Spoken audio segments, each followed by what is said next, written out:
এনেকৈ বনোৱা মাছৰ আঞ্জাখন কিমান যে সোৱাদযুক্ত হয় আপোনালোকে আচলতে নিজে খাই নাচালে বুজি নাপাব। নমস্কাৰ, মই মোৰ চেনেলটোলৈ আপোনালোক সকলোকে স্বাগতম জনাইছোঁ। আজি মই আপোনালোকলৈ লৈ আহিছোঁ জাতিলাও আৰু বিলাহী দি বনোৱা মাছৰ আঞ্জা। এই মাছৰ আঞ্জাখন বনাবলৈ মই 2টা পিঁয়াজ কাটি লৈছোঁ, আদা, নহৰু, জলকীয়া আৰু বগা সৰিয়হ কেইটামান লৈছোঁ আৰু বিলাহী 2টা সৰু সৰুকৈ কাটি লৈছোঁ।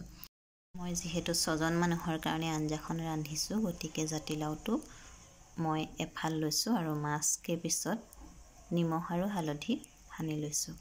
এতিয়া মই এখন কেৰাহীত জোখমতে তেল গৰম কৰি মাছকেইপিচ ৰঙচুৱা হোৱাকৈ ভাজি ল'ম। এয়া মোৰ মাছ ভজা হৈ গৈছে আৰু এতিয়া মই এইখিনি তেলতে সৰিয়হ, পিঁয়াজ, জলকীয়া আৰু আদা নহৰু আটাইখিনি দি ভালদৰে আদা নহৰুৰ কেঁচা গোন্ধটো যোৱালৈকে ভাজি ল'ম আৰু তাতে সৰু সৰুকৈ কাটি থোৱা বিলাহীখিনি দি দিম।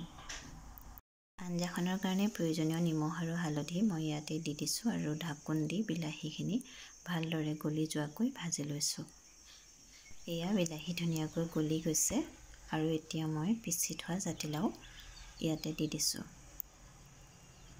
আৰু অলপ সময় আকৌ ঢাকোন দি থৈ দিছোঁ।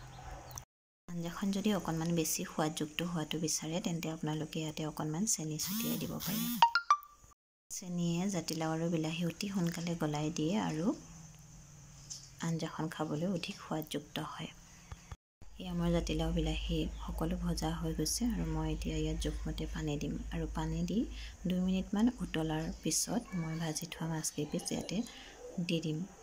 ইতিমধ্যে আঞ্জাখনৰ ৰংটো খুব ধুনীয়া হৈ পৰিছে আৰু ধুনীয়া গোন্ধ এটা ওলাই আছে। এতিয়া মই ইয়াতে কাটি লোৱা ধনিয়াখিনি ছটিয়াই দিছোঁ। এনেদৰে 1-2 মিনিট উতলোৱাৰ পিছত এয়া আমাৰ বিলাহী দি মাছৰ আঞ্জা প্ৰস্তুত হৈ গ'ল।